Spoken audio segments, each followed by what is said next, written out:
Hey, welcome back to week number 2. This is a few guys in a beard talk about real estate.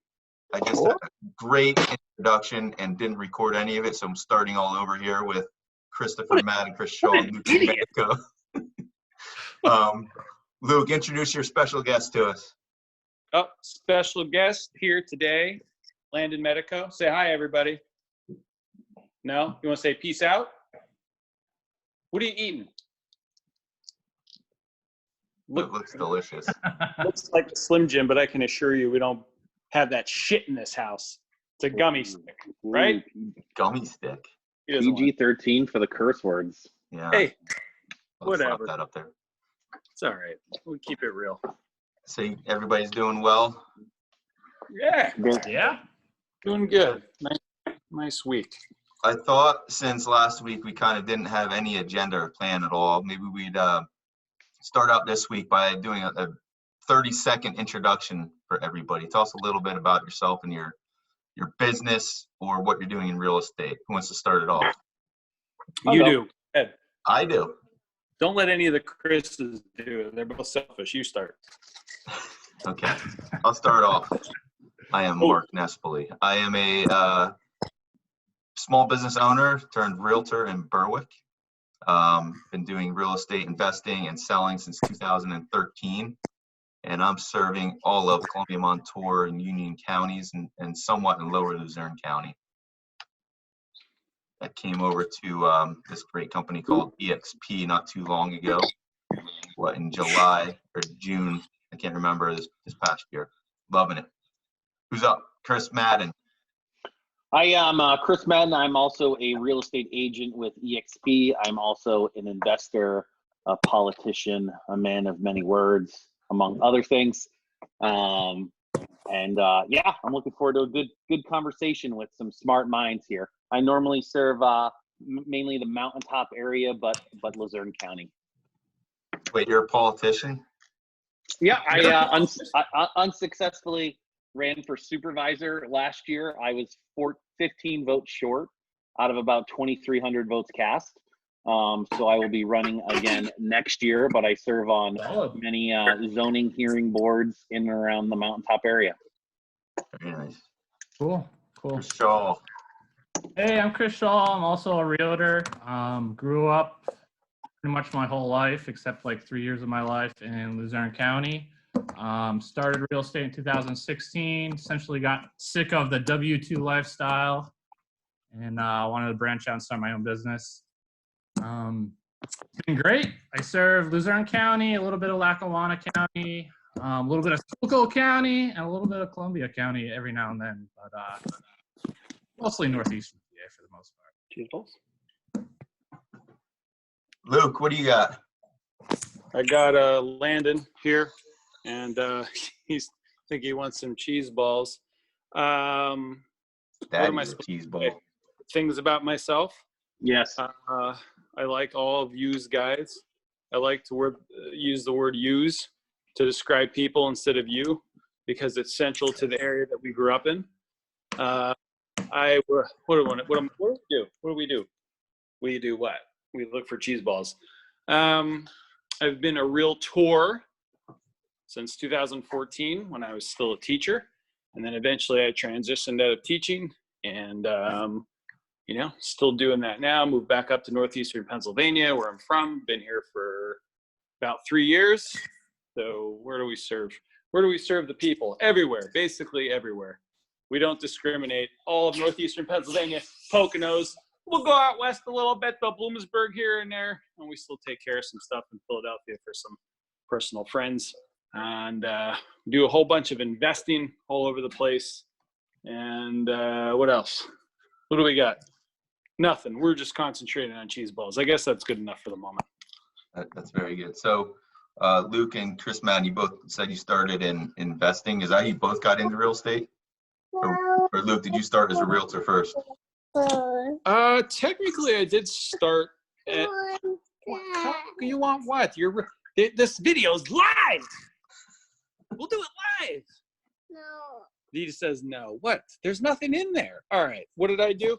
I bought I guess I was technically an investor first. I bought my first house way back when in 2007 when they were giving loans away like candy.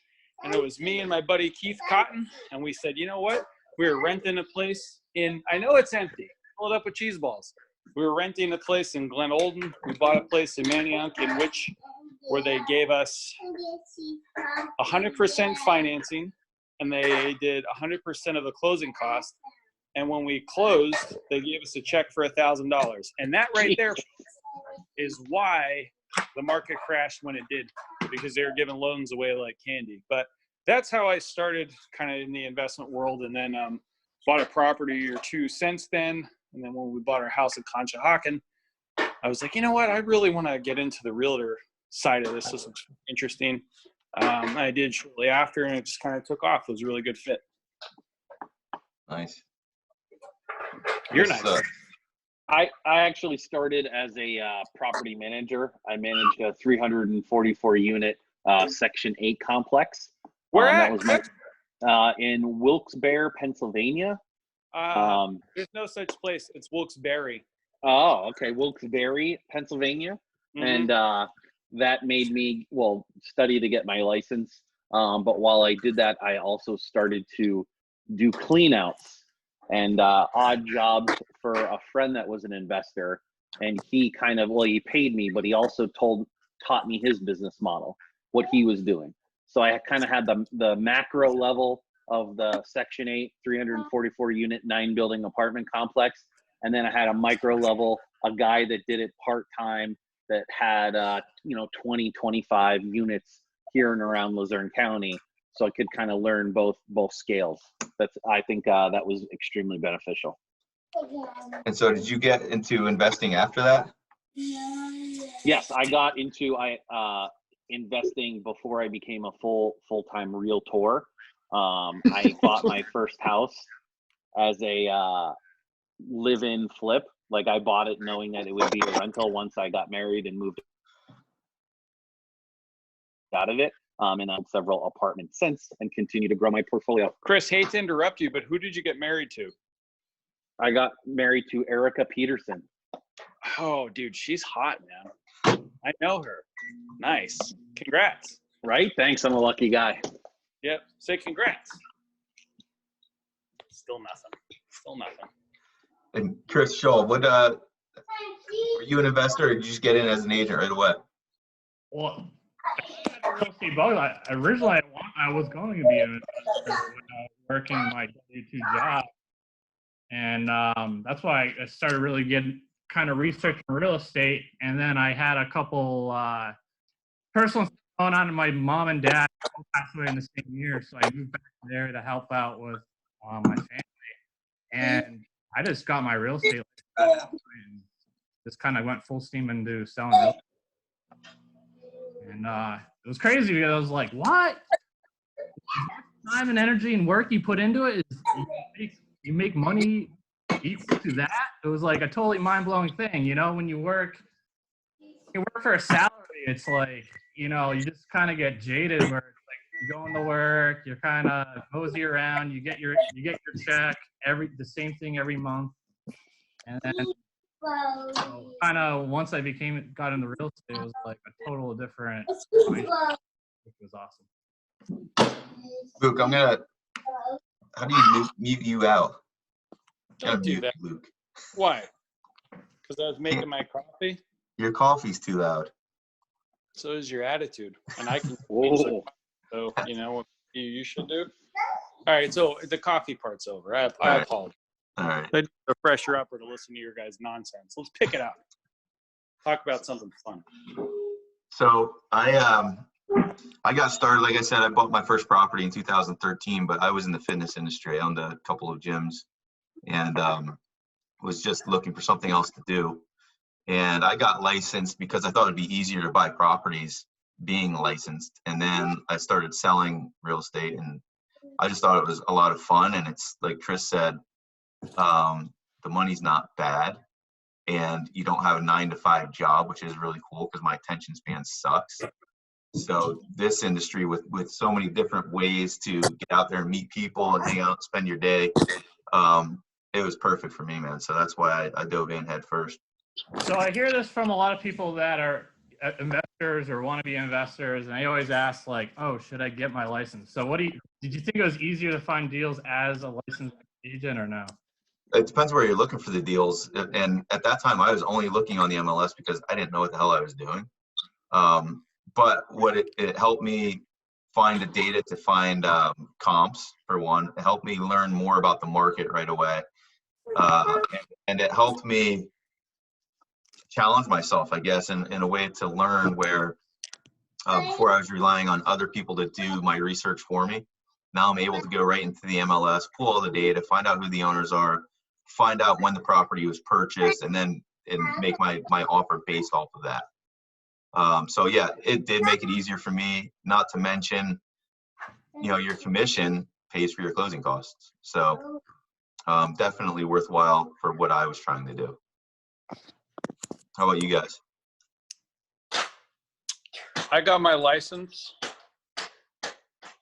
with the same thing in mind. I'm like, I'm just going to do both things. It's going to make it easier to find properties and also help people out.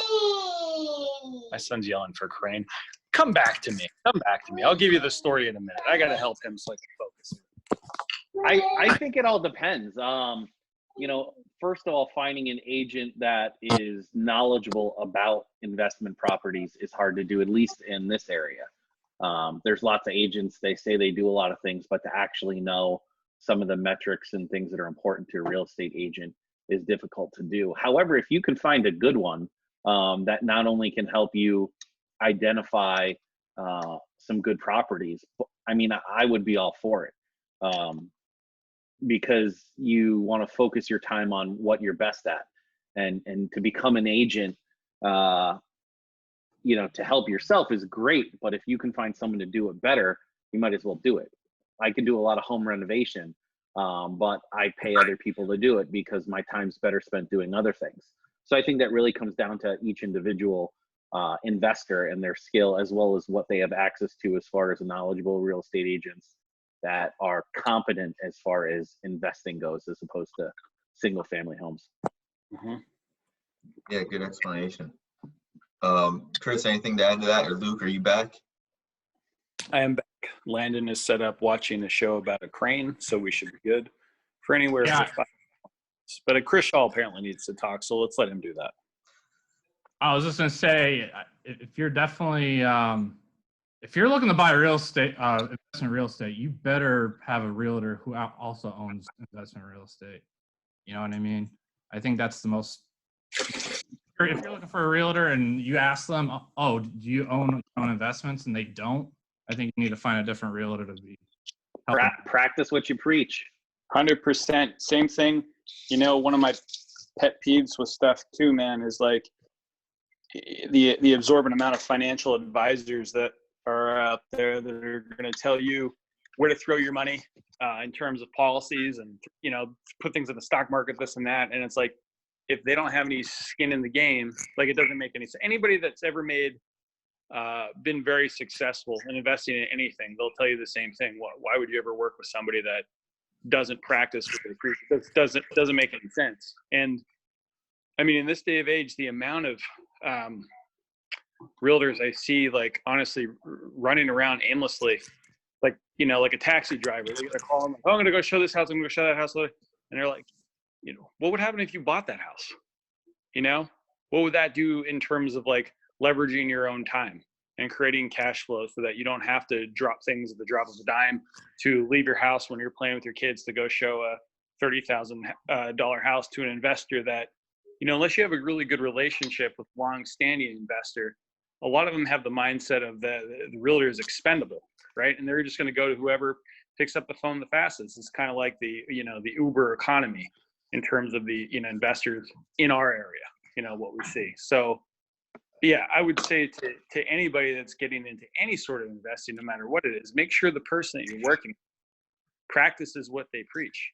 Ask them, what have they bought? What do they invest in? What do they do personally? And if they can't answer that, or they have basically an objection handler for it that's complete bullshit, you shouldn't work with them. Yeah, I totally agree. And I'll take that in a little bit of a different direction. When you're looking at the numbers involved in a real estate investment, profit, expenses, everything else, and this isn't a knock on other agents. This is actually, I think, a good thing for them. Most residential real estate agents, which is what we have in this area, don't understand the pure finances of all of it. And I think that's good because they're primarily working with residential first-time homeowners or somebody who's going to live in the residence, right? So that's what their focus should be. And to really dive into the numbers and metrics of investing in a property, you have to spend a lot of time analyzing those deals. And so I think there are agents that are specialized in it, and that's what, to your point, what investors should be looking to work with. So moving along here, guys, I thought it'd be cool to talk a little bit about how we all kind of came together and why we're even doing these calls. Oh, that's easy. Farmersonly.com. Done. Next topic. That's how I found you, Luke. Oh yeah, it's everybody is a collaborative. I'm sorry, I was being very subtle in terms of I found you that way, but that's not how we found Chris's. So about what was it? So we're all with eXp Realty. That's no secret, right? But how I got into it is kind of funny. I was just researching brokerages one day, and I stumbled upon it, and started listening to webinars and paying attention. I was like, oh, this brokerage is really cool. It's a unique model, definitely a disruptor. And I just started paying more attention to it. And one day I open up the MLS and I see a listing from an eXp agent. And I was like, oh shit, I didn't know they were around here. And I decided to call that agent and set up a meeting just to hear what it was all about. I'm always looking to build my network and learn from other people who are, forward thinking or from outside of my area, whatever. Lo and behold, that agent was Mr. Medico. Hey, That's not bad. Yeah. And called him up before the beard. Oh, baby beard. And I went to his office and we had lunch. And that prick took me to a hoagie shop and didn't even buy my hoagie. You didn't buy your hoagie? He didn't even offer to buy my hoagie. Didn't buy me chips. Didn't buy me a drink. It was raining. Didn't even offer me an umbrella. We had to walk to the hoagie shop, walk back to the office. I'm trying to talk to him and have a serious conversation about eXp. The guy's got cheese and mayonnaise hanging out of his face. Now let me tell my side of the story, because what you're pushing out here in the media is fake news. Okay. What I did, if you go back, everybody that's watching this video, go back to the point where Mark said he was in the fitness industry. Okay. Think about that for a little bit. Okay. So we had a walk. He's complaining about the walk. It was literally less than 15 steps away. Okay. I wanted to eat a nice salad that I brought for myself, and he inconvenienced me because he didn't bring lunch. I said, your closest option is Renee's Hoagies right here in Whitehaven. Which are delicious. Great hoagie. They are very good. So I allowed him to do that. And because he ruffled my feathers and ruined my routine of health that day, I said, the hell with him. Pay for your own hoagie, pal. And look what happened. Where did that tough love leave us right now? Business partners, great friends. So you're welcome. You don't let me finish. I was going to say, thank you for the tough love. It's been a wonderful trip. And Luke was kind enough to introduce me to Chris and Chris. And it's been great working with you guys so far. So kind of wanted to hear a little bit about your thoughts on our brokerage. You want me to Not all at once.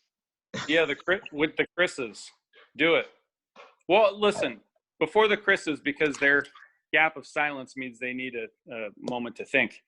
I'll give you my rundown real quick. So, I was with a former brokerage I was very happy with. It was a great place to be.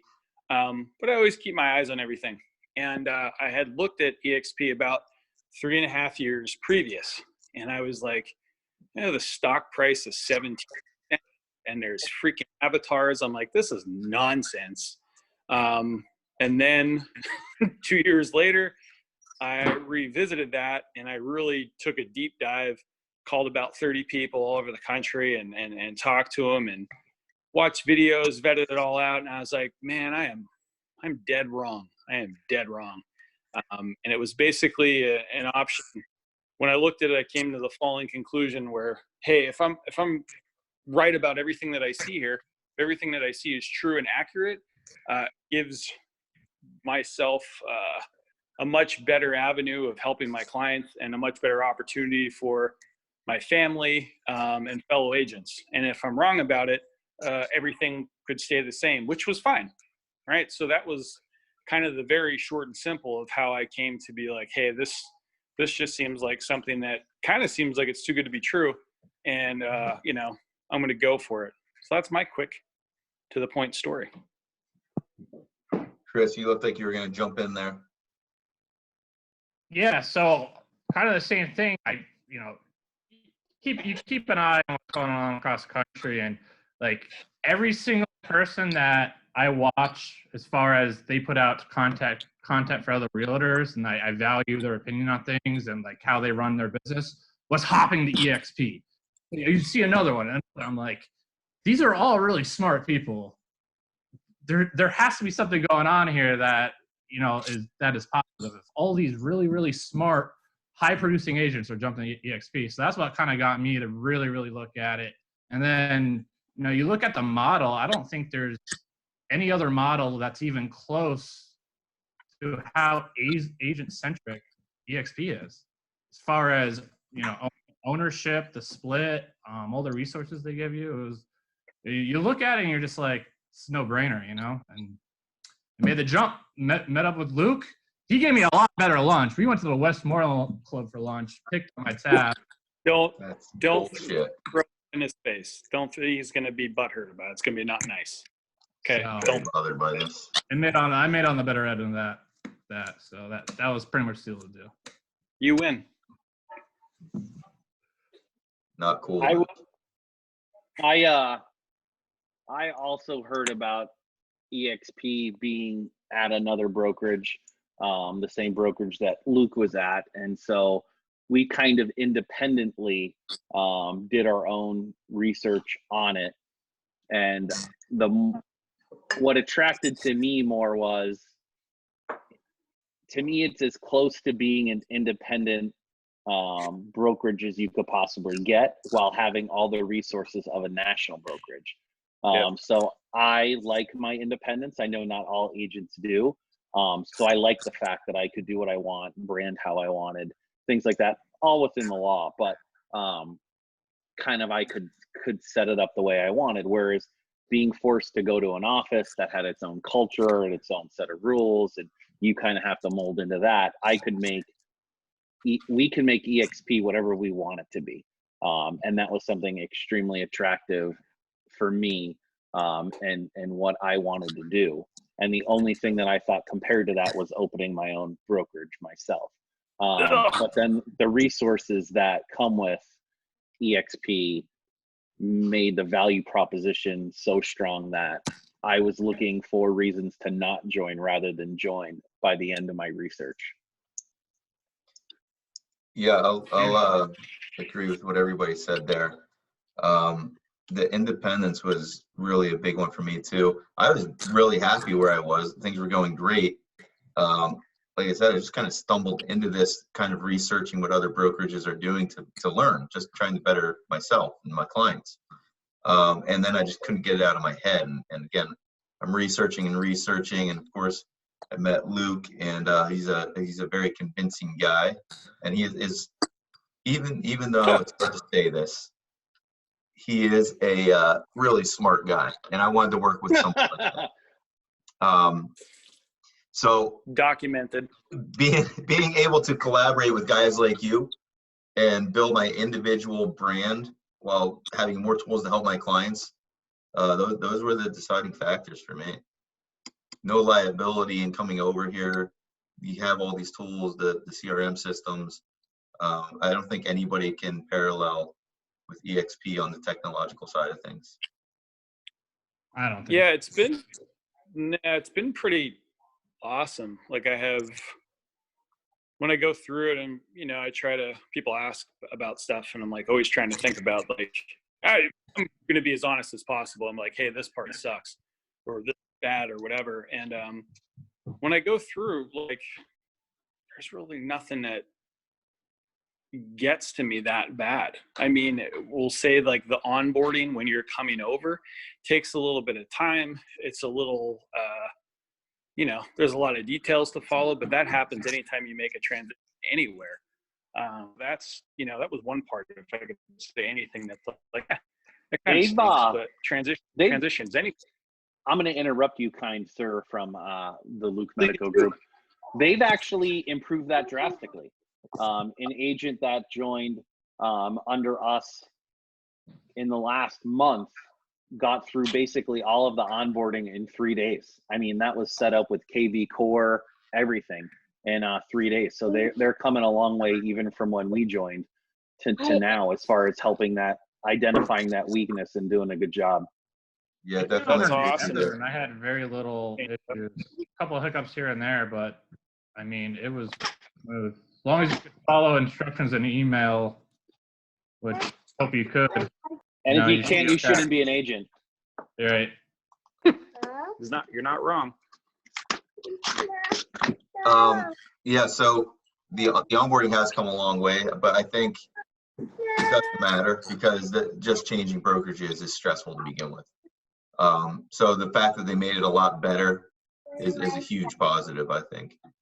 Chris, what you said though about the independence, I've heard that if you're a new agent or an inexperienced agent, EXP is not the place for you.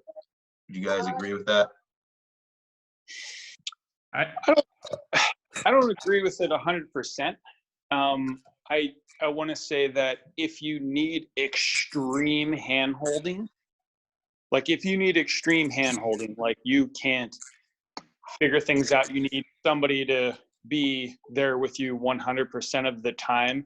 They're proactively going, towards you to make you do that. That would be the only person I don't think it would be a good fit for. In terms of like, support at any level of the game, it's like, well, one, hey, we just created this thing where we get together all the time, right? And go over, call this a mini mastermind, whatever you will. Like we just go over stuff that we struggle with, things we need help with. I mean, you have the world, and I'm using air quotes because people think it's funny because this is kind of funny. But it's like you can go online at any point in time and get answers to anything you need. Our broker is easily accessible. There's trainings, like live trainings all the time, and there's I think recorded trainings, and plus we have like work. So that's like 5 or 6 different things that you can do right there to get the answers that you need. It's just you need to be a proactive person. Mike, yeah, I could agree to that. I mean, I think number one, if you struggle with technology, if you can't email or use a computer, or you struggle with using like Microsoft Excel or Word. What in the hell's the email? Yeah, if you're that kind of person, you're probably going to struggle. I mean, let's be real there. But that's with anything in real estate. And then another thing I think sometimes gets overlooked, and I think one of the best things a new agent could do is join a team. Join someone who's a top producer who has best leads and is passing you a ton of leads that you could run with. I mean, I think that's the easiest way to get up and running. It's amazing how many agents we know that probably waste like 30-40% of the leads that come into them. Well, there's a company created off of the leads that people pay for and waste, right? Op City, you guys correct me if I'm wrong because I'm not totally sure, but I believe Op City is recycled Realtor.com leads that somebody has paid for that they haven't connected. And correct me if I'm wrong because I'm not 100% sure on this. It's along those lines. Realtor.com just bought Op City this year or last year. They're not the greatest quality of leads, but you're right. It's on that follow-up process that these people are just falling through the cracks because they're not getting the service they deserve. Right. Go ahead, Chris. Something that touches on both the last 2 points Op City as well as are a new agent. I brought on a new agent recently, and he was with 2 other brokerages and didn't succeed at either one as a new agent. They had trainings, they had other things, but he was missing something. And not only has he came on at EXP, and in 6 or 7 weeks he's been with us, he has 7 or 8 deals pending. Well, some of those closed, but 7 or 8 deals pending, and some of them are from Op City. So it's a little bit, it's all about the agent. To make a general statement saying it's not a good place for new agents or not, it's all on the person and what they're willing to do. Right. This Exactly. agent was other places and failed, and he's still a new agent based off of the amount of deals he's done. But he's at EXP and now he's succeeding. Is it fair to say that for most new agents, it's not so much as far as they don't know how to do the job, or is it so much as a lead issue? Like they don't have enough leads, I think or it's they don't know how to or convert leads. I I think think it's a the leads. combination of things. Go ahead, Chris. No, I just think it's the leads. I think obviously when you're a new agent, there's a lot you need to learn as far as what to do, the contracts, the documents, things like that. That's obviously one of the most important things. But at the end of the day, if you're not lead generating, if you don't know how to create the people to help, it doesn't matter how good you are with the paperwork side, because you'll never be doing paperwork. And that, what the other Chris said is, that's why I agree that it's probably a good thing most new agents should first join a team, because that will help that transition into a more successful place where then you could go break out on your own as an independent agent. So I would like to give Krishal a point for a well put statement. Hey, nice, Chris. You got Oh, nice job with the doesn't point. happen. So I'm gonna- I have 2 brand new agents that we brought on. The one came in September, and another one came about 6 weeks ago. And they don't know any other brokerage model, just EXP, and both of them are thriving. The one that came over in September, she's about to close $1 million in sales already. Shit. And as you guys know, for That's good. first-year agents, that's pretty hard to do. She's doing it in 6 months. Hell yeah. That's awesome. And the one that just came over 6 weeks ago has 5 pending deals already. And Awesome. right before this call, she called me to ask me how to write a contingency into a contract. So she's writing another one right now. So these are 2 brand new agents. And to Chris Madden's point, I think it's more about the personality type. If you can be a brand new agent, as long as you're self-motivated and driven. EXP has all of the tools necessary for you to just crush it, man. Nobody has more education and training or tools. I think I'm going to try to earn a point. Hopefully this works. But what just came to mind was when you get your real estate license and you go through real estate school, no matter what school you go through, it basically teaches you the fundamentals and how to not get sued. It doesn't really teach you so much about contractual stuff or how to actually grow a business and operate like a business person. Just teaches you how to not get sued. So one of the things I've noticed in the industry is like there's, people go, they get their license and they're just being pumped out of there and they jump on with, whoever. And then there's not the training that they just think like, oh, hey, you know what? We're going to jump right on here. And yeah, we're just going to go spend money on Zillow or realtor.com. And that's how you do business. Like that's crazy talk. And I think that might lead to a lot of agents that could be really successful and good getting out of the business faster than they usually would, or not being successful is the fact that, the classes real estate classes aren't going to teach you how to build a business, and jumping right out and just paying for leads, that does the same thing. Like you really have to zone in on, how do you grow? How do you scale? How do you leverage? How do you handle all this stuff? And I feel from what I've seen in all the trainings that are available to us, if you were a new agent, it would be kind of straightforward and simple. It's all there for you to look at. Yeah, I think I hate the word lead generation. I hate the word lead. 75.75. I think that's good for Luke. Almost. He was almost there. Yeah. Plus 70. Almost there, Luke. Oh, come on. What do I need to do to get the quarter? I'll let you We'll add see. on to what I say, and we'll see what happens. All right. All right, cool. So the classes, it's not the instructor's responsibility how to treat agents or how to teach agents how to treat this like a business. I think Sure. that's where the role of the brokerage model comes in. So Right. when you're getting into real estate, you either need to get on a team, to your point, or if you're business savvy enough to go at it your own, then go for it. You just have to make sure you have those tools in place. But I personally believe if you're part of a team or you have a good mentor or an EXP, if you came into an organization where you have experienced agents, you need to talk to them about how to get leads and then worry about the other stuff when the time comes. I And the thought other you didn't stuff- like that word. I thought you didn't I like don't. that word. Let's change it. What's a better word for leads? This is a person-to-person Opportunity. Clients. Business opportunities. Clients.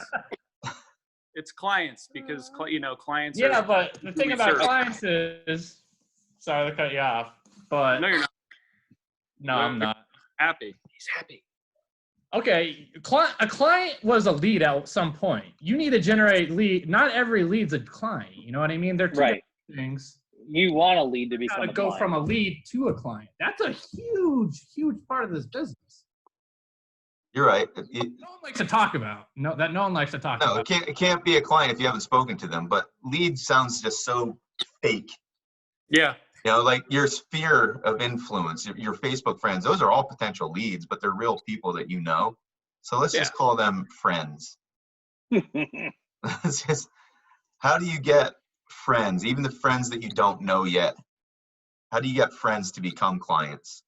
And that's what I think new agents or all agents really need to focus on is getting more people into your network and giving them value, giving them information they need to help them buy a home. Our job isn't to sell homes, it's to be a resource for real estate needs and then go unlock doors and guide them through the process.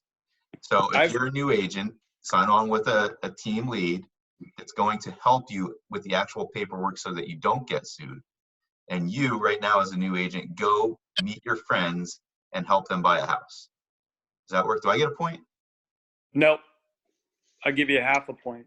I would say that our number one I job. took your point and added it to Luke. So now Yes. Luke's at 1.75. I knew things would turn around. This whole thing is under Stock market. protest. See, when you join a team, you're literally getting a free coach. That's awesome. You know what I mean? You're literally getting a free coach. People pay thousands of dollars to hire a coach. You join a real estate team, you have one for free, and you're getting leads. Right. Ain't wrong. Ain't wrong. I can't think of anything better than a coach and a lead. Friends. Friends. A coach and friends. What more do you need, especially when you're getting started out? I wanted to Chris- piggyback. Go ahead, Luke. I wanted to piggyback on you just talked about sales, and I've said this from the day that I started, and I mean it wholeheartedly. I'm 100% not a salesman. I'm not here to sell you shit. I actually say these exact words many, many, many times when I'm talking with, let's say, a buyer. I don't care if you buy a house in 2 weeks or 10 years. It doesn't matter to me. I'm here. I'm going to facilitate knowledge to you, tell you how it is, what I would do if I were you, what I think makes sense for you and your family. And then from that point, it's your decision. And where I get super frustrated is when I see people actually like trying to sell. People like, oh, you really need to get into this house. There's 25 offers on it. Let's, just keep it real, tell the truth, and everything will out fine. I think you just need to take the sales part out of it. Like, it's ridiculous. Nobody likes to be pushed. Well, what's the definition of a salesman? Because I think we got to start there. Because we throw that word around. What is a salesman in your mind, Luke? You tell me, Chris Shaw. What is a salesman? I think a salesman is exactly what you said. You present give people options. You show them how to go through the process. And you along. Isn't that a salesman? Or Well, word salesman's such a bad thing? I want to raise my hand. Well, you can't because I'm speaking. Go ahead. I went to my accountant last week. He gave me advice. He showed me options. He walked me through the process. I wouldn't consider my accountant a salesman.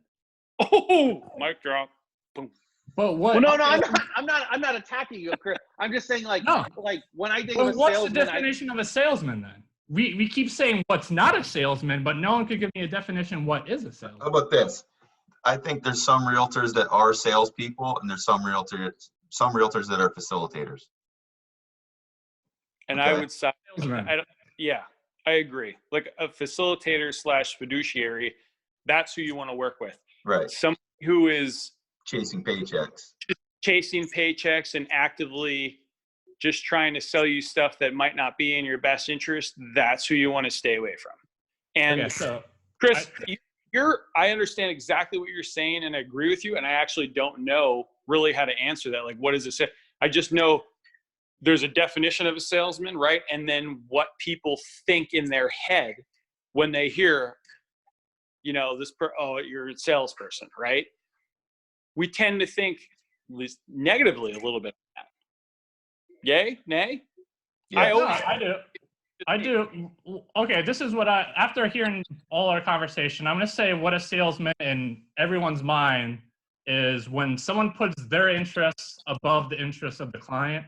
There you go. Right. Okay. Oh, yeah. And However, I still think there's sales skills that new agents need to learn that aren't that. correct. I'm Yep. agree with that. all of them. So sometimes I think when people say, "Oh, you shouldn't be a salesman in real estate," it's well, no, you need to learn sales skills. You do. Right. You need to know how to be good with people. You need to there's all kinds of things you need to learn to be able to essentially be a salesman, but not be a grimy salesman. Not put your interest in front of the client's interest. I think what can discern this is like when you look at sales training from the 80s and early 90s, it was about how to sell somebody on something with complete disregard for their well-being. If you go back and look at any trainings from like that's what I'm speaking of. That stuff's complete bullshit. That should never be brought in there. What I kind of am appreciative and grateful for is the fact that there's like kind of a new push towards, hey, that's all nonsense. Treat people how they should be treated and everything will work out. I know that sounds very universal and hippie, but it's just true. I believe it. And I see it all the time. Give people what they need, regardless of that equals a paycheck in your pocket, and everything will work out. Always. Absolutely. 100%. It always works out. The better you treat people, the more business you're going to get. And that's not why you treat them well, but you Right. treat them well because it's the right thing to do. That's what you should be doing no matter what. You should basically be a quote unquote salesperson. Like you should be like you're in sales, period.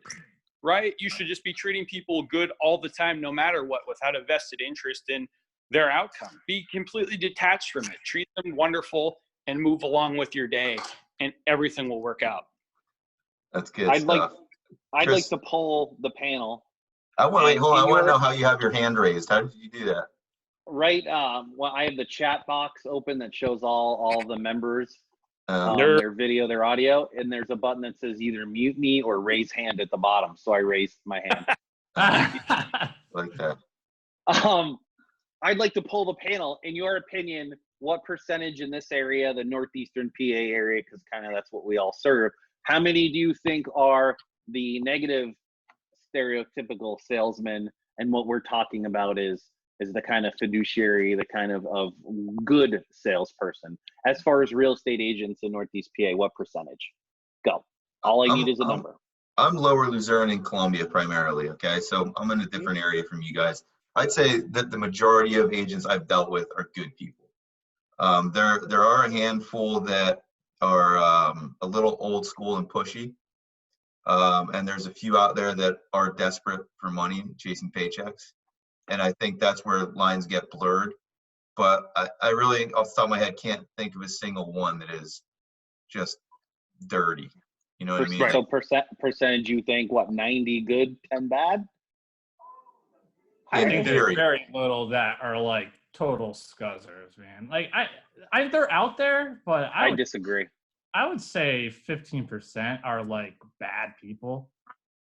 Well, I When- mean, that's a whole nother conversation of what we're bad, but I'm saying more about just getting a sale, even though if it's not the right house for them, or At any 'cause if cost. you could be skilled at communication and negotiation, and we know this. I mean, as high volume sales people here, you can guide a buyer or a seller in a certain direction. So you can be highly skilled, but still get people to buy things they shouldn't. Yeah, that's Just true. because you want the sale, like, oh, I want you to buy this house because this is a 3% commission. The other one you're looking at is only 2.5%. So I get paid $2,000 more on this one. So I'm going to try to talk about the positives of this and that. And that's the kind of stuff I'm saying puts them in the negative salesperson category. I'm not saying they're a bad human being or anything like that, but to me, that's not doing what's in your best interest. Because if you're factoring in what you get paid, then you're not focusing on the client. And I think way more than 50% of real estate agents. If we're putting along those, if we're putting on those lines, I would say like 30%. I'm still under 50% easily. I'm gonna naive. I don't know. When in doubt, I just always go with the Pareto principle. I'm going 80-20. 80-20 what? 80% are have the best interest of the client. I'm going to go 80-20 as well, but the opposite. Wow. Wow. Absolutely. Let's Absolutely. It's really hard to That gauge. high? First of all, the client's gonna do what they want. I mean, these statistics. Not if you're doing your job. If you're not being a salesman, and if you are doing a buyer interview, and you're sitting down with Mr. and Mrs. Buyer, and you're finding out what's important to Mr. and Mrs. Buyer, and you're going out there and trying to get them what they want, that's one thing. But I see that shit happen all the time. People start, oh, I want this house or that house, or I get a bonus if we sell it in-house. If I hate that. my buyer Such buys bullshit. it from the same company, I make more. well, that's that happens a lot.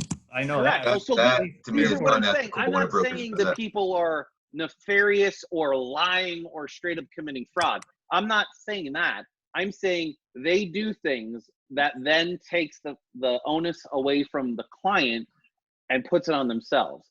It's best for me to get them to buy out of the 3 houses they're interested in, the 2 that are listed with my brokerage, because I'll make more. And once you do that, that to me makes you in that salesperson category where you shouldn't care what brokerage has it. If it's the right house for Mr. and Mrs. Buyer, you help them get the house. You guide them along the way.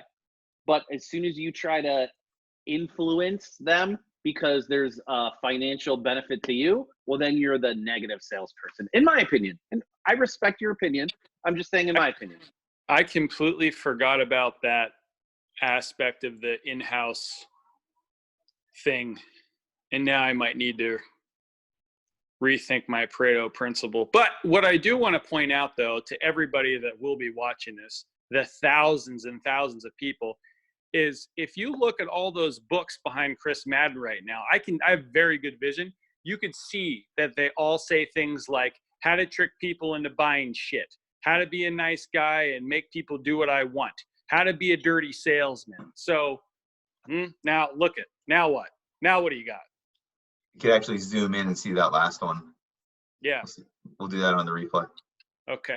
Hey, listen, we've been going for about 55 minutes. Wow. Sammy, Let's wrap it up here. Last question here. So we talked a little bit about EXP. What's your favorite thing about the company? Luke. seeing you here next Obviously.